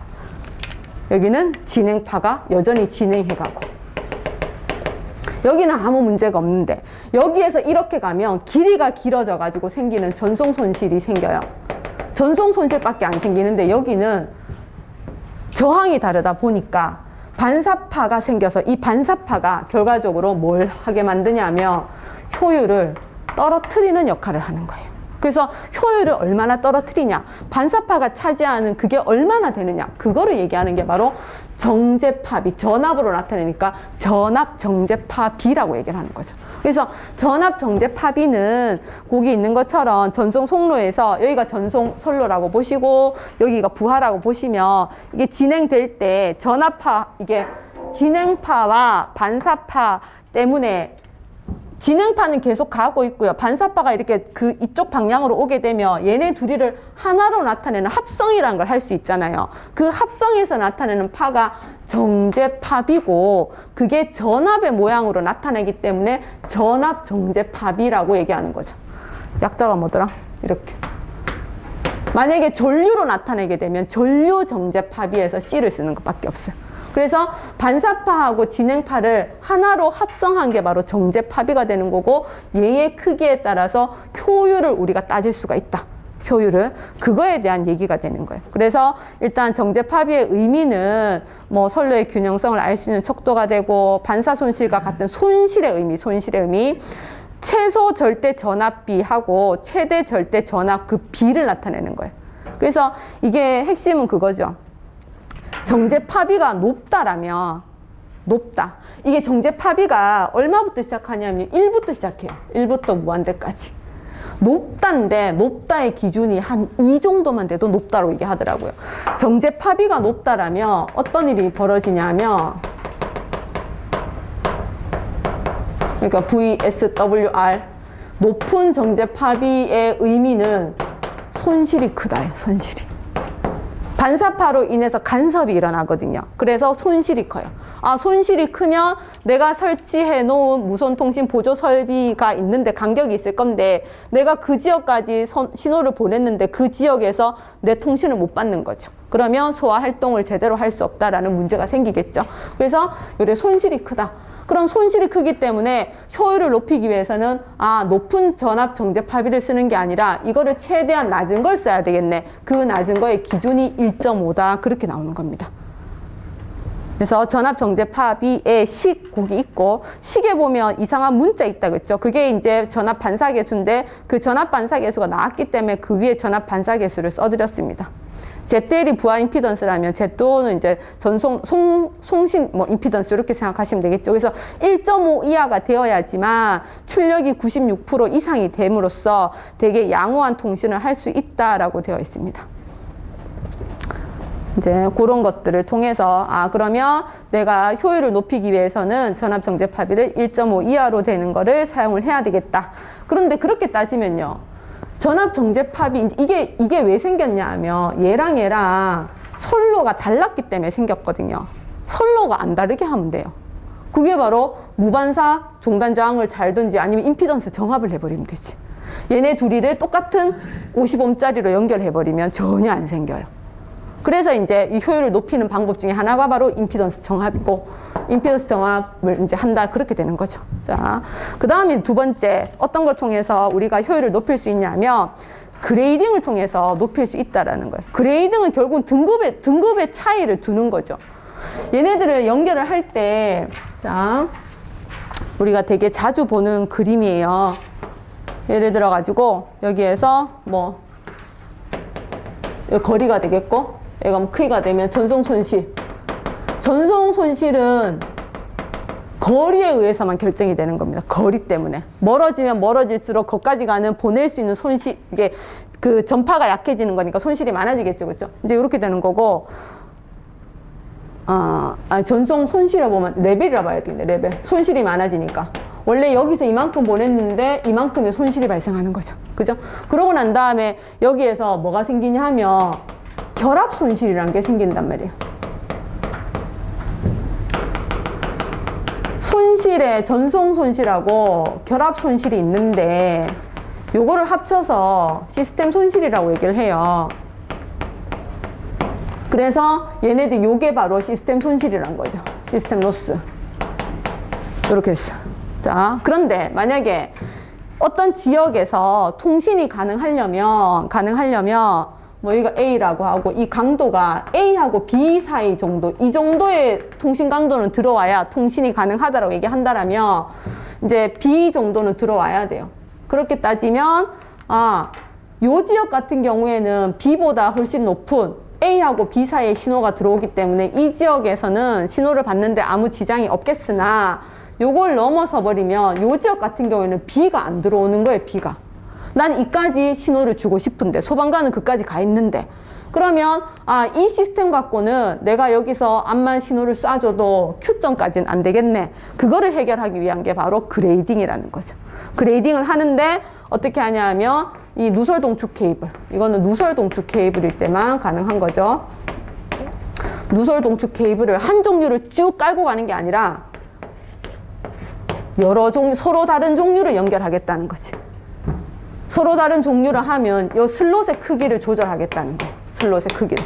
그래서 여기 A 케이블, B 케이블, C 케이블 이렇게 있으면 그레이딩은 어떻게 하냐면 결합 손실이 큰, 결합 손실이 얘가 제일 큰 거. 결합 손실이 큰 케이블부터 작은 케이블 순으로 연결하는 거. 그러니까 케이블 등급을 다르게 두는 거잖아요. 이렇게 하는 게 바로 그레이딩이라는 거예요. 이걸 통해서 그럼 어떻게 할 수가 있는데, 이걸 통해서 이렇게 할 수 있다는 거죠. 어차피 전송 손실은 똑같고 거리에 따라서 줄어드는 건 어차피 똑같고, 그 다음에는 이제 얘네들이 결합 손실이 크잖아요. 그럼 여기서 이렇게 되어 있다라면 여기 A 케이블, B 케이블, C 케이블이면 A 쪽에는 결합 손실이 큰 걸 달아요. 그래서 요만큼 하나 손실이 더 이상 안 떨어지게. 그 다음 B에서는 이 결합 손실보다 작은 걸 달아요. 그래서 일정하게 해주고. 그 다음에 C 지역에서는 요것보다, 얘네보다 훨씬 작은 결합 손실을 가지는 케이블을 달아주는 거예요. 그럼으로써 시스템 손실을 일정하게 해주는 거예요. 시스템 손실을 일정하게 되면 어느 지역이나 옆쪽에 방사되는 그 신호의 양이 항상 일정하게 해서 먼 지역까지 도달이 될 수 있게 해주는, 그게 바로 결합 그레이딩이라는 거예요. 그래서 그레이딩에 관련된 것들 이렇게 쓰시면 되는 거죠. 그거죠. 달았는데 갈수록 전송 신호가 줄어드니까 이쪽에 슬롯을 통해서 방사를 시키겠다는 거예요. 이쪽에. 그래서 여기는 요 지역까지는 뭐 전송 손실이 줄어들어도 정송 그 신호가 충분히 올 수 있는 지역인데, 여기하고 여기서부터는 그 선 타고 오는 신호가 안 되니까 이 케이블을 통해서 사방으로 방사를 시키겠다. 그러면 그 안테나 쪽에 다 신호를 보내게 하는 그게 바로 그레이딩이라는 겁니다. 그렇게 답 쓰시면 되겠고 표 이렇게 그리시면 되겠어요. 그 다음에 세 번째가 이제 무반사 종단저항. 아까 말씀드렸던 거 얘네들 어떻게 되냐면 그 저항이 서로 달라요. 그럼 반사파가 생기는 거예요. 반사파는 뭐라고 했냐 하면 얘는 손실이라고 얘기했단 말이에요. 손실. 아, 그러면 손실을 줄이기 위한 거면 반사파를 없애야 되는 거예요. 그래서 반사가 안 생기도록 끝에 종단저항, 이게 저항다는 거, 이게 바로 무반사 종단저항이라는 거죠. 그래서 그 내용대로 이렇게 개념 쓰시고 그리고 그림 있으시면 그림 그리시고 이렇게 하시면 돼요. 그래서 반사파는 이렇게 반사파가 이렇게 정의가 된다. VR이 뭐 Z2, Z1 요게 입사파. 입사파에 대해서 얼만큼 줄어드냐. 요 앞쪽에 있는 게 Z1, 요 뒤에 있는 게 Z2가 될 건데 얘네 둘이 무반사 종단 저항을 써버리게 되면 즉 임피던스 정합을 만들어버리면 얘네들이 0이 돼버리니까 결국 이게 0이 되는 거야. 이 전체가 0이 돼서 반사가 안 생긴다. 그런 개념입니다. 그렇게 해서 손실을 줄여서 우리가 전송 효율을 최대로 늘릴 수 있다. 그렇게 되는 거예요. 요거까지 하시고 우리 교재에 있는 임피던스 정합 있죠? 임피던스 정합 그것까지 준비해 놓으시고요. 여기 지금 뭐 부하 저항 이렇게 되어 있으면 임피던스 정합에서는 얘네 같다란 뜻인 거고 얘네가 같을 때 우리가 보낼 수 있는 전력이 최대 전력이 얼마다 그거까지 세팅을 해 놓으시기 바래요. 네 가지를 다 쓰라고 할 때도 있고 세 가지를 쓰라고 할 때도 있고 네가 원하는 거 써라고 할 때도 있어요. 그러니까 요거는 반드시 해둬야 되는 기본 문제거든요. 그래서 요거는 잘 정리해 주시고 다음번에 나오면 다 잘 적으시기 바랍니다. 자, 그 다음에 4-1번. 4-1번은 원래 나왔어야 되는 문제예요. 그죠? 이거 지난해에 우리가 내진 설계 기준이 바뀌었잖아요. 그래서 바뀐 것도 우리가 이제 지난번에서 연구반에서는 저희는 좀 하긴 했는데 다 준비하셨겠죠. 그래서 배관하고 가압 송수 장치하고 제어반에 적용되는 내진 설계 기준에 대해서 설명을 하시오라고 되어 있습니다. 기준 바뀐 거 알고 있느냐 그 문제거든요. 그래서 개요에는 뭐 내진이란 이러한 것이고 내진 설계를 하는 이유는 건축물이 붕괴될 때까지라도 그 비구조물, 즉 소방시설의 기능이 유지되었으면 하는 목적에 의해서 내진 설계를 하고 있다. 그렇게 적었고 그러면 여기 문제에서 나오는 배관에 관련된 거, 가압 송수장치에 관련된 거, 제어반에 관련된 거 기준을 쓰시오 해서 본론에 이제 순서대로 쓰기 시작했습니다. 그래서 여기 이제 배관에 보시면 여기가 이제 그 내진이 예전 거랑 지금 거랑 살짝 바뀌었어요. 그쵸? 바뀌는 그 목적이 여기 배관은 가장 큰 그 개정 목적이 그건 거예요. 개정되면서 지진 분리 장치 위치를 확실하게 못 박아준 거죠. 건물 구조 부재 간의 상대 변이에 의해서 배관 응력을 최소화하기 위해서 지진 분리 이음을 달던가 또는 지진 분리 장치를 사용하던가 이격거리를 유지해야 되는데 지진 이음 분리 이음의 설치 위치 하고 그리고 건축물 간의 연결 배관 중에서 노출되는 곳 있잖아요. 그렇죠? 그래서 지상 노출 배관이 건축물로 인입되는 위치 배관에는 반드시 요거 지진 분리 장치 달아라. 요거를 확실히 우리가 해줬다. 그게 이제 가장 큰 목적인 거죠. 그리고 천장하고 일치되는 거는 흔들림 방지 버팀대 써라라고 되어 있고 배관에 당연히 흔들림 방지 버팀대를 사용해야 되고 그거를 흔들림 방지 버팀대를 사용을 쓸 때 이제 수화 설비의 동작 및 살수에 방해되지 않도록 달아라 이렇게 되어 있습니다. 그리고 수평 지진 하중에 대해서도 다음 각 호에 따라서 계산을 해야 된다 해서 이것도 쓰셔야 되는 부분이에요. 그 다음에 이제 7번에 보시면 배관의 7번이 이제 얘가 뭐라 되어 있냐면 벽바닥 또는 기초를 관통하는 배관 부위에는 이격거리를 확보해야 된다 했어요. 이격거리. 그 이격거리를 300mm 이내에서 지진 분리 이음을 설치하거나 아니면 뭐 안 해도 되는 경우도 있는데 이제 슬리브 구경을 대놓고 얘기를 해준 거죠. 예전에는 해설서에만 나와 있던 내용인데 이게 이제 법으로 들어와 버린 거예요. 기준으로. 그래서 만약에 이격거리를 해야 되는데 슬리브 호칭 구경이 배관 호칭이 25에서 100mm일 경우에는 호칭 구경보다 50mm 이상 되는 거 설치하거나, 아니면 배관 호칭 구경이 100mm 이상인 경우에는 호칭 구경 100mm 이상보다 크면 되고, 50mm 이하일 때는 또 그것보다 크면 되고, 그렇게 되면 여기가 이격 안 해도 된다, 그런 거죠. 옛날에 해설서 안에 있던 내용인데 지금 기준으로 들어왔습니다. 그래서 슬리브 구경에 관련된 거 그렇게 나오는 거고, 그리고 관통하는 부분에 대해서는 내화 충전 구조 중에서 신축성 있는 걸로 설치를 해라라는 기준이 들어왔습니다. 그리고 뒷페이지 가압 송수 장치에 관련된 기준은 앵커 볼트 설계 방법을 건축 구조 기준으로 따르도록 정해 놓은 거예요, 얘네들이.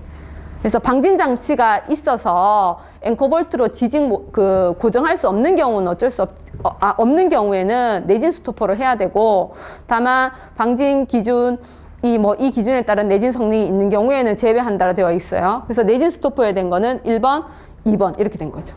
그 기준 따라야 되고, 그리고 그 펌프 가압 송수 장치 흡입 포출 측에 여기 가효성 이음 장치를 설치해야 된다, 이렇게 되어 있고, 그리고 제어반이 이 바닥면에 설치할 거나 제어반이 보면 설치 기준이 약간 세부적으로 정해졌어요.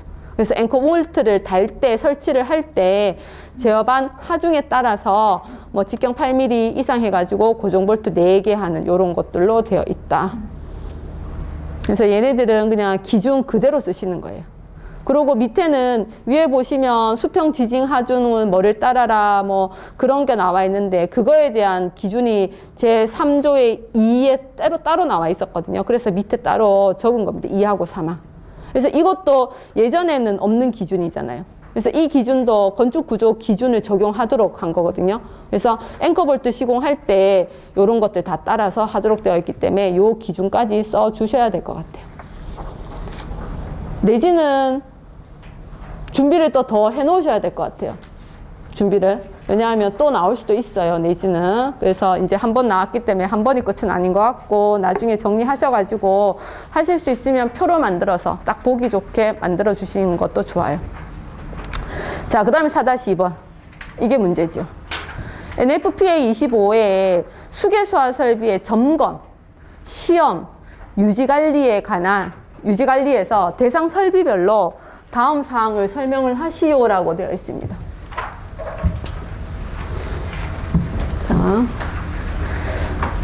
이게 보시면요,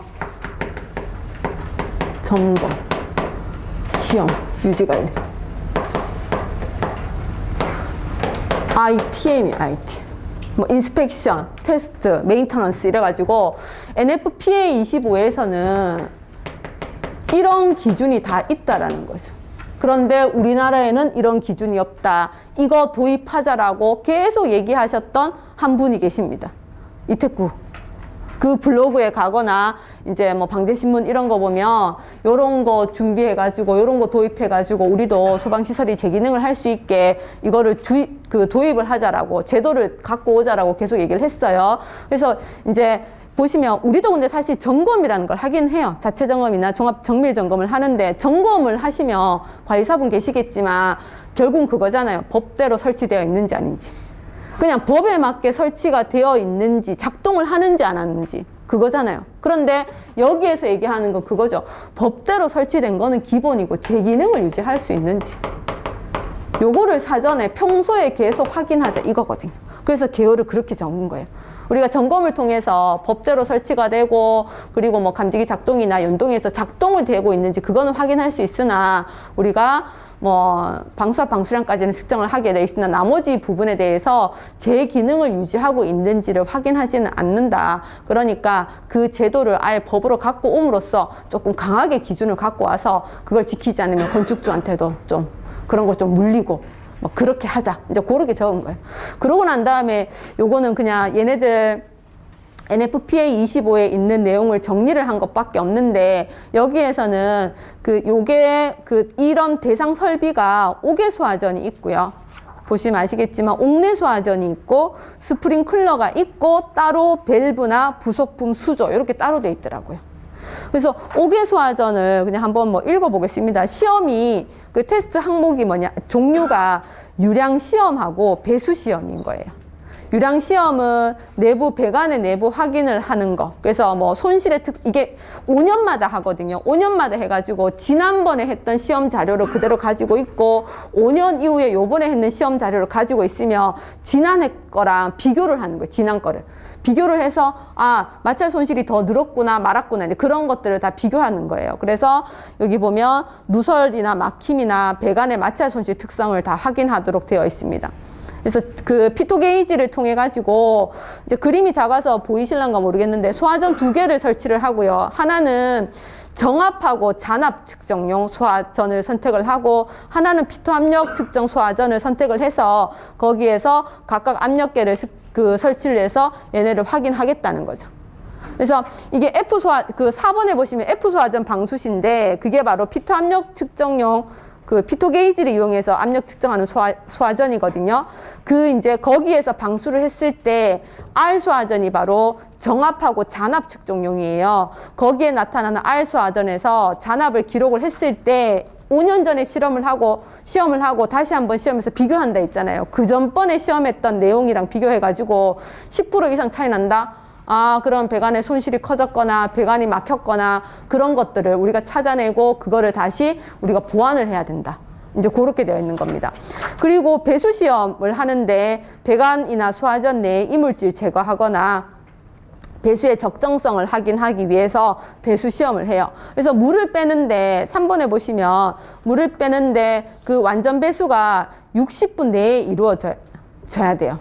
60분 이상이 걸린다라는 것은 어디에서 뭐가 막혀 있다라는 거니까 그래서 그 안에 특히나 배럴 안에 물이 막혀 있지 않도록 이 배수 시험을 통해서 우리가 확인하고 조치를 취하도록 기준에 정하고 있습니다. 옥내소화전은 요거는 우리 국내랑 똑같아요. 옥내소화전은 유량 시험을 하고요. 설계 기준에 만족 여부 해가지고 우리가 이제 하고 있는 거 방수압 방수량 측정하는 것처럼 가장 먼 곳에 가 있는 옥내소화전을 열어가지고 걔네들이 법적 방수량 방수압을 이제 만족하고 있는지를 확인하는 겁니다. 요거는 5년 주기로 되어 있어요. 그리고 스프링클러 설비는 2가지 시험을 하는데 샘플링 실험하고 장애물 검사 실험을 해요. 그래서 샘플링 실험은 여기 보시면 경련 변화에 따른 스프링클러 정상 작동 여부를 확인하기 위해서 설치 후에 5년, 10년, 20년, 50년, 75년 그리고 그 이후에는 매 5년마다 또는 그 스프링클러 종류에 따라 다르기 때문에 5년이나 10년마다 얘네들은 한 200년, 300년 쓴다 그죠? 그러니까 이렇게 했지. 그래서 이것도 실험을 근데 어떻게 하냐면 채취해가지고 뽑아내가지고 그 샘플을 공인된 시험 기관에 그냥 시험을 맡겨버립니다. 그게 끝이고요. 장애물 검사는 그 설비 배관의 상태를 감시하거나 안에 이물질을 제거하기 위한 목적으로 이루어지는 게 바로 장애물 검사가 되겠어요. 그래서 안에 이제 배수를 한 다음에 안에 스케일 같은 걸 제거하고 만약에 거기에 5번에 보시면 점액이 발견되면 MIC 해가지고 미생물에 의한 부식이 발생되었다고 확인하는 거니까 그 미생물 부식 확인하시고 조치를 하라는 거고 만약에 이게 불가능하다 그러면 비파괴 시험도 인정하겠다 그렇게 되어 있습니다. 5년마다 하는 거. 그러고 난 다음에 이제 따로 설비별로 되어 있는 건 아니고 설비를 이루고 있는 밸브 부속품 수조는 내부 검사를 하고요. 5년마다 한 번씩. 그리고 주 배수 시험을 해요. 급수관과 제어 밸브의 상태. 이거는 매년 하고. 그리고 수조 같은 경우에 또 내부 검사를 해요. 근데 수조는 보면 방식 처리가 안 된 스틸 탱크 같은 경우는 3년이고 그 외에는 5년인데 안에 들어가서 봐야 되거든요. 근데 만약에 이번에 보시면 탱크 내부에 물을 제거할 수 없는 경우에는 그 다이버를 이용해서 시험을 하던가 직접 들어가서 이제 다이버가 보던가 아니면 비디오 장치, 허가받은 비디오 장치를 통해서 대체가 가능하도록 이렇게 굉장히 자세하고 세세하고 디테일하게 되어 있어요. 그래서 이런 것들을 우리가 도입을 해서 소화 설비를 우리가 뭐 한 번 설치하면 끝이지 그게 뭐 리모델링 한다고 5년 만에 한 번씩 그런 거 안 되잖아요. 그러니까 자체 점검도 점검이지만 이런 기준을 갖고 와가지고 조금 더 제 기능을 확보할 수 있도록 하자 그렇게 되어 있습니다. 요거 나왔으니까 앞으로도 나올 확률이 조금 높겠죠. 조금 디테일하게. 자, 그 다음에 4-3번에 자 여기 보시면 본질 안전 방폭 구조에서 제너 배리어하고 아이솔레이티드 배리어 방식에 대해서 그림을 그리고 설명을 하시오라고 했습니다. 자, 여기 이제 전기 방폭은 결국은 물질 조건하고 에너지 조건이 두 개 다 만족이 되면 방폭이 될 건데, 전기 방폭은 물질 조건을 이제 없애거나, 그러니까 불활성화를 통해서 물질 조건을 만족 못하게 하거나, 아니면 방폭 전기 설비를 통해서 에너지 조건이 만족이 안 되면 얘네들이 폭발이 안 일어나잖아요. 그렇죠? 그 전기 방폭은 개념이 그렇다라고 적고, 물질 조건을 제어할 수 있는 방법은 1, 2, 3번 이런 게 있고, 에너지 조건을 제어할 수 있는 방법은 점화원 격리부터 점화 능력의 본질적 억제, 즉 본질 안전 구조를 사용하면 된다라고 적었어요. 그래서 뭐 방폭 대책은 쭉 적었는데, 이 그림만 그리고 설명하기에는 약간 좀 내용이 작은 것 같아서, 그리고 방폭 자체를 물어볼 때 이런 걸 다 적으시면 되기 때문에 적어 드렸습니다. 얘네들은 다 알고 계셔야 돼요. 그래서 이제 본론적으로 본질 안전 방폭 구조. 여기 보시면 폭발성 분위기에 노출되는 기기 및 연결 배선 내의 에너지를 스파크 또는 가열 효과에 의해서 점화를 유발시킬 수 있는 수준 이하로 제한하는 거예요. 핵심은 그거죠. 점화 유발 수준 이하로 제한하는 거. 이게 바로 본질 안전 방폭 구조의 역할인 거죠. 원리. 이거를 위해서 뭘 쓰냐? 배리어라는 걸 쓰겠다 하나? 본질 안전 방폭 구조에만 배리어를 씁니다. 다른 걸 안 쓰거든요. 못 쓰거든요. 이렇게 안 써요. 그래서 얘네들을 또 본질 안전 방폭 구조는 뭐 사용 장소 0종에 유일하게 쓸 수 있는 거죠. 0종, 1종, 2종이 있고, 대상 기기는 조금 미소 전력에 많이 쓰는 거죠. 그래서 뭐 장점, 단점 썼어요. 그래서 얘네 종류의 본질 안전 방폭 구조에 두 가지가 있다.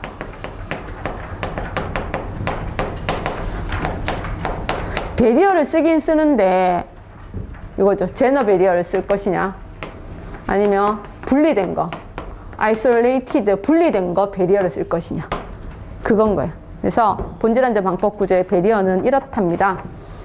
우리가 위험 지역이 있고, 여기에 안전 지역이 있어요. 위험 지역에서도 기기를 사용을 할 거예요. 사용을 할 수밖에 없죠. 안전 지역에서도 기기를 사용을 할 거예요. 위험 지역에서 사용하는 기기는 본질 안전 인증 받은 장비를 사용해야 돼요. 왜냐하면 이거 자체가 위험 지역이기 때문에. 그러면 안전 지역은 여기 얘네들을 상위 컨트롤 할 수 있는 이렇게 이제 모식도가 되어 있더라고요. 상위 컨트롤 시스템을 안전 지역에 하는데, 어쨌든 얘 장비를 써서 안전 지역에서 얘를 컨트롤을 하고 싶다는 거니까 이것들이 연결이 되어야 되겠죠. 연결이 되는 그 과정에 여기에 장치를 하나 달고, 이게 장벽, 배리어라는 거죠. 이렇게 되어 있는 게 본질 안전 방폭 구조의 원리가 되는 거예요. 배리어를 사용하는 거. 자, 그러면 얘네들 이제 보시면요, 거기 제너 다이오드 시스템 같은 경우에는 제너 배리어 같은 경우에는 사용하는 게 제너 다이오드, 그 다음에 저항, 그리고 퓨즈를 사용을 하고요. 아이솔레이티드는 조금 많이 달라요. 변압기, 광전 소자, 릴레이를 사용하거든요. 그래서 얘네들 그림은 그냥 이대로 그리시는 수밖에 없을 것 같아요. 그래서 여기 지금 제너 다이오드를 보시면요, 여기 지금 릴레이를, 그 저항을 사용하는 거고, 여기 퓨즈를 사용하는 거죠. 그래서 여기에 과도한 전압이 들어온다. 그럼 퓨즈가 이제 절단되면서 전압을 제한하겠다는 거거든요. 그리고 여기는 다이오드를 이제 얘네들은 한 3개, 4개씩을 다는 거예요. 3개, 4개씩을. 그래서 다이오드를 이렇게 달아가지고, 얘는 저항으로 레벨 전류를 제한을 하고, 이제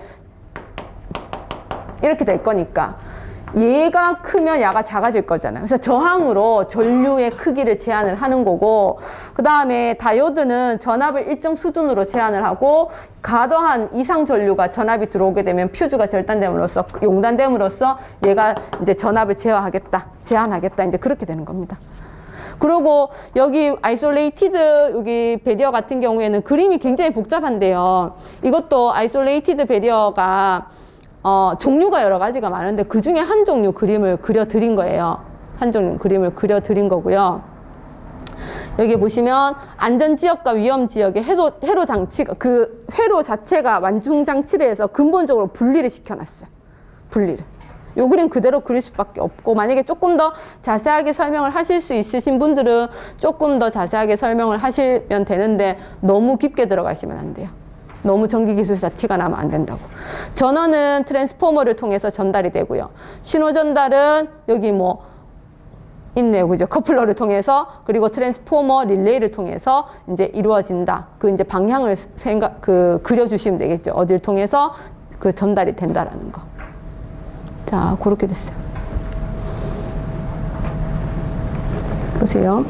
이게 지금 여기서 중요한 거는 그 배리어의 역할도 중요한데, 배리어 역할은 3회 1번의 배리어 역할을 써드렸어요. 안전지역에서 설치되어 안전지역에서 위험지역으로 흘러가는 위험한 수위의 전기에너지를 막아주는 역할인데, 폭발이 일어나지 않을 정도의 전기적 레벨만 위험지역으로 보내준다라고 얘기했는데, 여기가 단락 전류가 되겠고요. 여기가 전압이 돼요.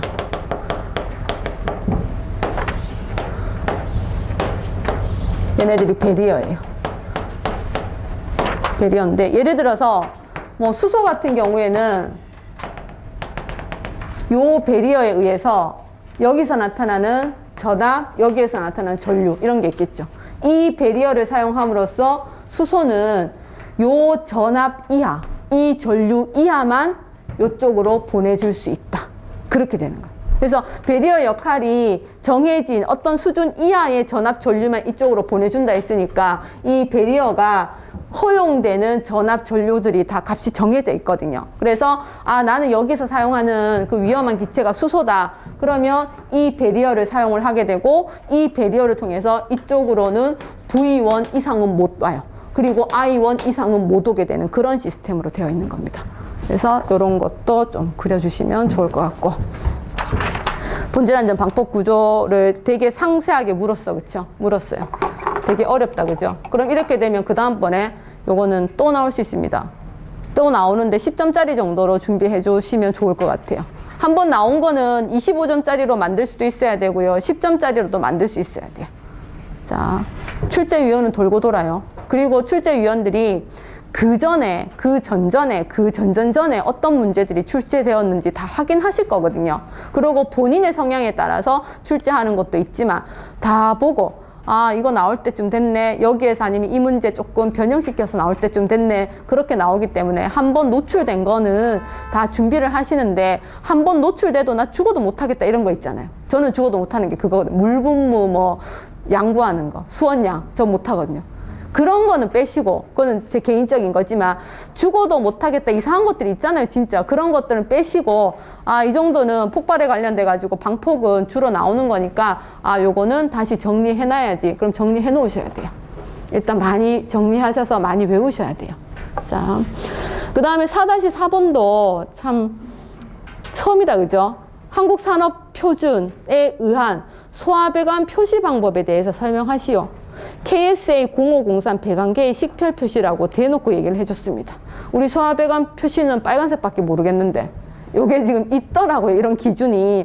그래서 여기 보시면 그 기준에 따라서 소화배관의 표시 방법이 가로 2번에, 양가로 2번에 KSA 0503에 이제 거기서부터 기준이고, 앞에서는 화재안전 기준에 각 소화 설비별 그 배관에 뭐라고 되어 있냐면, 우리 배관은 다른 설비 배관과 쉽게 구분될 수 있는 위치에 설치하거나, 이거 조금 불가능한 경우 많죠. 그렇죠? 아니면 그 배관 표면 또는 배관 보온재 표면의 색상은 여기서 얘기하는 KSA 0503 또는 아니면 적색으로 식별이 가능하도록 소방용 설비의 배관임을 표시하여야 한다라고 되어 있습니다.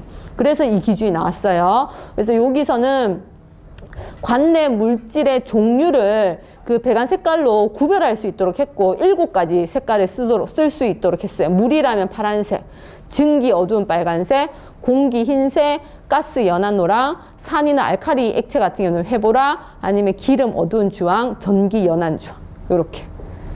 그러고 밑에 보시면 광산 객내의 가스 배관은 노란색으로 표현을 하고, 전기는 물질은 아니지만 전선 간의 식별은 다른 배관과 마찬가지로 취급을 하고, 그 밖에 필요한 거는 여기서 규정한 색깔 외로 사용을 하면 된다. 그리고 나온 게 그 소화 표시하는 방법이, 소화 표시는 소화 표시 요게 다예요. 표시 방법이 빨간색의 양쪽에 흰색 테두리를 붙이고, 표시 장소는 식별색이 표시되어 있는 부분의 곳에 표시를 하고, 관내의 물질이 소화 전용일 경우에는 물질색 표시를 생략하면 돼요. 소화 전용일 때는. 단 소화 표시만으로 표시가 가능하다. 그래서 그림 8에 물인 경우에 이제 소화 표시 방법이 하나, 둘, 세 개가 나왔습니다. 쓰겠습니까, 이거? 저는 못 씁니다. 죄송하지만. 이거 보신 적 있으세요, 이거? 이 기준? 그죠? 이런 거는 어쩔 수 없어요. 이런 거 나오시면 그냥 과감하게 패스예요. 아, 이런 것까지 해야 되나? 이런 것까지 안 하셔도 됩니다. 4-5번 잘 쓰면 되잖아요. 4-5번. 4-5번하고 뒤에 4-6번 잘 쓰면 되죠. 그죠?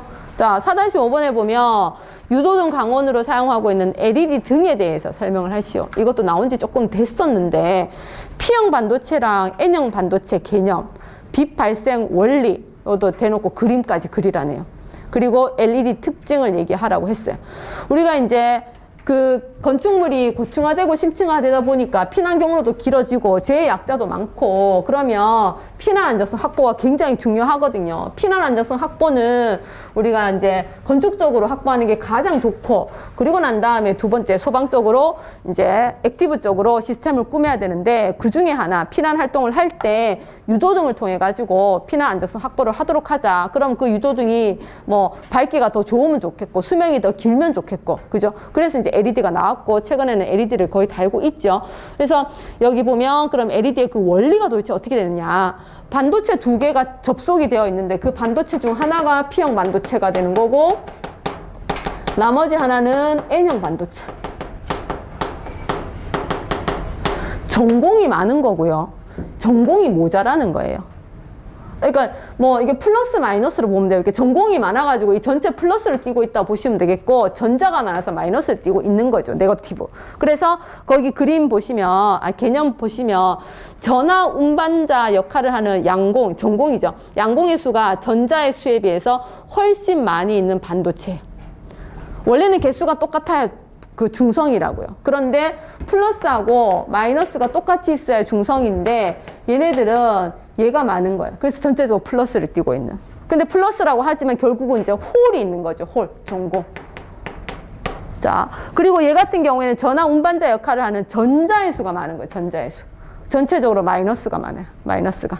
그래서 훨씬 많이 있는 반도체를 N형 반도체라고 하고, 그림에 보시면요, 이거 지금 붕소하고 실리콘 기준으로 중간에 그림이 있거든요. 그래서 여기 붕소가 되어 있으면 이게 옥텟 규칙에 의해서 전부 이게 외곽에 8개가 있어야 돼요. 8개가 있는데, 그럼 1번, 2번, 3번, 4번, 5번, 6번, 7번까지 차 있고 여기가 비었다는 거죠. 이게 이제 홀이라는 거죠. 구멍이 생겼다. 그리고 얘는 인을 기준으로 지금 그려놓았는데, 여기는 8개가 있고, 8개가 있는 것도 모자라 이게 하나가 더 있는 거죠. 전자. 이게 자유전자. 이렇게 되어 있는 게 바로 N형 반도체라고 되어 있습니다. 그래서 그 밑에 그림이 조금 희미한데, 그 P형 반도체 밑에 하얀색 구멍 있죠. 그쵸? 하얀색. 그게 바로 전공인 거죠. 전공. 그리고 오른쪽 그림에서는 중간에 까만 거, 둘, 넷, 여섯, 8개 말고 하나 더 있는 거 있죠. 까만 거 하나. 그게 바로 자유전자. 자유전자가 많은 거예요.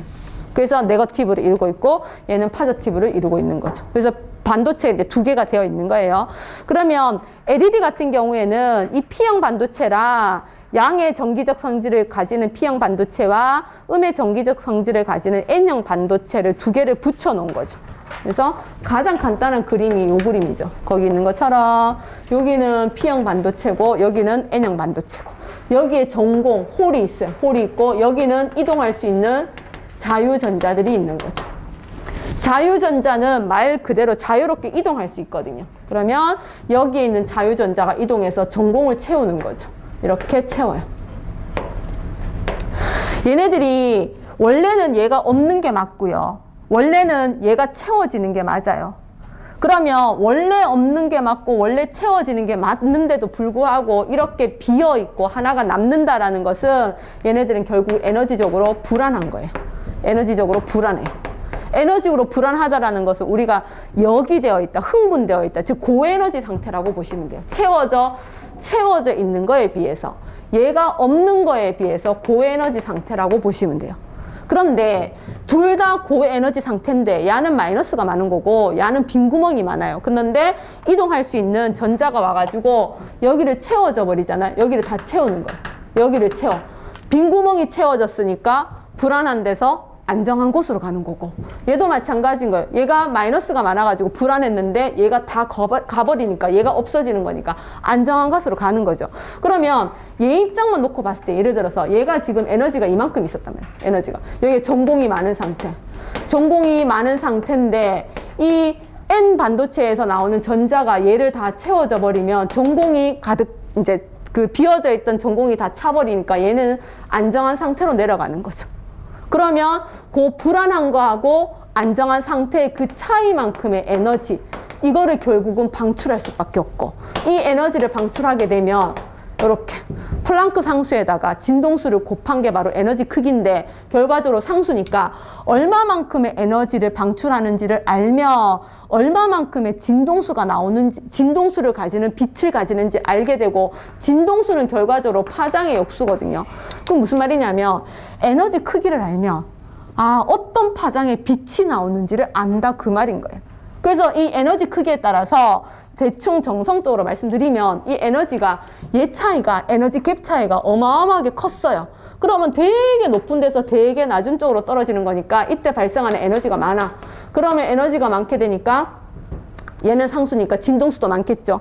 진동수가 되게 많아. 진동수가 많으면 파장이 어떻게 되겠어요? 파장이 짧겠죠. 그럼 파장이 짧으니까, 파장이 짧은 게 바로 자외선 계열인 거죠.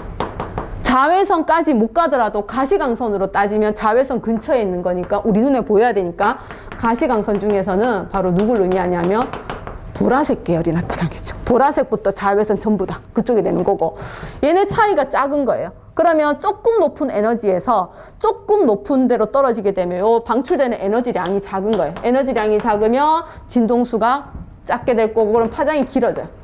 파장이 길어지니까 장파장이면 적외선 쪽이거든요. 적외선 쪽이 바로 뭐냐 하면 가시광선의 붉은 계열, 이렇게 나오는 거예요. 보라색, 파란색, 여기 붉은색, 이렇게 나오는 거예요. 그래서 차이가 그 에너지 갭만큼의 그 에너지를 방출하게 되는데, 그 차이만큼에 해당하는 빛에 해당하는 이 광선이 나오게 되는 거고, 우리 눈에는 에너지가 많이 나오면 보라색, 파란색 계열로 보일 거고, 에너지가 작게 나오면 붉은색 계열로 보인다. 그렇게 이제 설명하시면 되겠고, 요 그림도 중요하고, 그 옆에 있는 이 밴드갭 그림, 요거는 좀 그리셔야 될 것 같아요.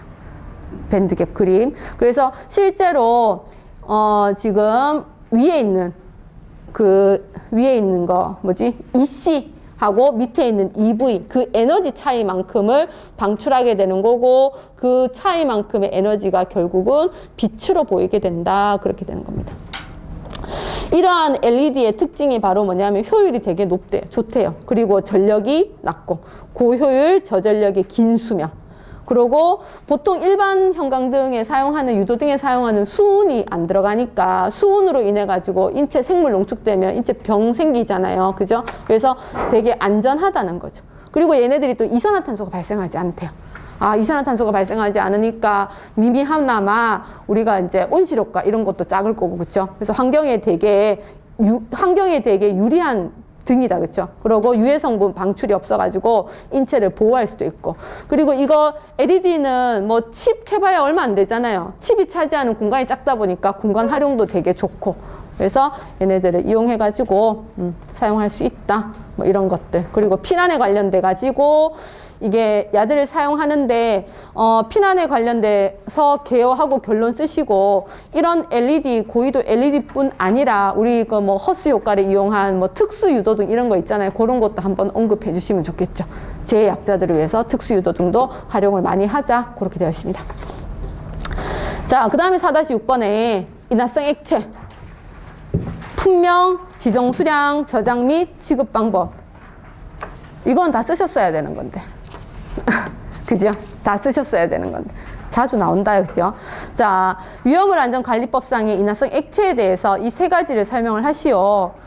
그래서 그 인화성 액체 같은 경우에는 우리가 사류 위험물에 해당하는 거죠. 그렇죠? 1류에서 6류까지 인화성이나 발화성을 가지는 것들을 우리가 위험물로 분류를 하는데 그 중에서 사류 위험물에 해당하는 거고, 그래서 표에 품명이란 지정 수량을 같이 적은 거예요. 그리고 적으면서 위험 등급까지 같이 적었습니다.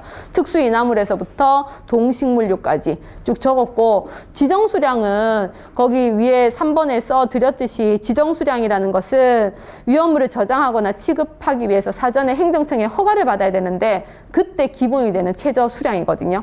그래서 그거를 지정 수량이라 하고, 그리고 위험물 종류별로 위험성을 고려해서 대통령이 정하는 수량으로 제조소 등의 설치 허가 등에 있어서도 최저의 기준이 되는 수량을 의미를 한다. 그래서 50에서부터 10,000까지 되어 있네요. 얘네들을 지정 수량까지 그냥 한꺼번에 다 적었습니다. 표에. 한꺼번에 다 나타내는 게 편하니까. 그러고 각각의 의미는 위에서 적어드렸고. 그리고 이것만 적기는 좀 그래서 지정 수량 규제 범위가 있어요. 그래서 저장하고 취급을 할 때 지정 수량 이상이 되면 위험물 안전관리법에 규제를 받게 되고요. 5분의 1에서 지정 수량까지는 시도 조례로 규제를 받아요. 5분의 1 미만이면 운반할 때 위험물 안전관리법에 규제를 받습니다. 그래서 공사 현장에 그 소방관들 오잖아요. 그럼 위험물 보거든요. 그래서 항상 물어봐요. 지정 수량이 얼마 안 된다. 그러면 이제 조금 아시는 소방관이 하지. 지정 수량 5분의 1에서 지정 수량까지는 시도 조례로 규제받는다. 잘해라. 이런 식으로. 그걸 아시는 분이 있더라고요. 대구에. 깜짝 놀랐습니다. 그래서 얘네들도 잘 감리하시는 분들은 어차피 뭐 위험물은 뭐 시공사 책임이지 하지만 그래도 우리가 또 봐야 되는 부분이 있으니까 이런 거는 알아놓으시면 좋겠어요. 그러고 난 다음에 저장 및 취급 방법은 인화성 액체니까 일단 뭐 그 점화원을 제거해야 되겠지만 그 전에 일단 연료를 없애면 되는 거니까 누출 방지를 위해서 밀폐를 시키는 거죠. 밀폐를 하면 산소의 양이 그만큼 적은 거니까 연소 상한기 이상으로 보관을 하겠다는 거고, 그리고 점화원을 제거를 하는 거고, 그리고 얘네들이 특히나 정전기에 의해서도 발화가 되거든요. 그죠? 그래서 정전기 방지 조치, 제전기 같은 걸 설치를 해야 되고, 당연히 방폭 설비해야 되고, 그 구역 안에 있는 우리가 전원장치, 콘센트 이런 것도 전부 방폭 설비로 설치를 해야 되는 거고. 그렇게 이제 저장 취급을 하시면 되겠고, 여기서 조금 더 뭐 쓰실 거 있으시면 더 확 쓰셔도 상관없을 것 같아요. 그러고 난 다음에 인화성 액체의 공통 성질은 왜 이렇게 우리가 저장을 하고 취급을 해야 되냐. 인화점이 낮아서 연소하기가 쉽거든요. 요게 제일 앞으로 가도 상관없어요. 배치는 알아서 하시면 되거든요. 그리고 연소 하한계가 낮아가지고 작은 공기에서도 연소를 한다는 거죠. 공기가 접촉할 때 가연성 혼합기가 이미 형성되면 주변에 점화원에 의해서 폭발 반응을 하기 때문에 얘네들은 굉장히 위험하다. 그리고 독성은 없는데 증기보다 시아나수소를 제외하고는 증기는 공기보다 무거워요. 그 말은 누출되었을 때 모여 있어요. 그 말은 점화원에서 폭발이 일어난다라는 거죠. 그래서 얘네들은 항시 잘 관리를 해야 된다. 그렇게 되어 있습니다. 그래도 1, 2교시보다는 3, 4교시가 조금 수월했어요, 사실. 그렇지 않습니까? 그건 네가 답을 안 써서. 아니, 시험은 매번 어렵죠. 저도 이제 그 1교시부터 문제를 받아봤는데, 그냥은 알겠던데. 2바닥 반 채워라 내지는 1바닥 채워라 하면 못 쓰겠는 문제들이 꽤 있더라고요. 그럼에도 불구하고 뒤로 갈수록 조금 수월해지니까 좀 나았는데, 그러니까 제발 2교시 치고 집에 가지 마시고 끝까지 앉아 계셔야 돼요. 뒤에 어떻게 될지 아무도 몰라요. 그죠? 뒤에 가서 진짜 끝까지 배신 때리는 출제위원들이 있을 수도 있는데 뒤에 가서 오히려 조금 나을 수도 있어요. 그러면 나도 조금 자신감도 생기고 점수도 플러스 되고 하시니까 이왕 비싼 돈 내시는 거 4교시까지 다 매번 치시고요. 아까도 말씀드렸듯이 점수 나오면 나만의 자료예요. 나는 이렇게 답을 써서 몇 점을 얻었으니까 나의 답은 전부 다 이렇게 간다. 내 답은 이런 식은 다 안 되구나. 그러면 잘 쓰는 사람 답 벤치마킹 하셔가지고 높은 점수 얻은 답으로 답 다 수정하시고, 그래서 전략을 세우셔서 다음번에 127회에는 합격하시고 아니면 고득점 받으시고 그러시기 바랍니다. 고생하셨습니다.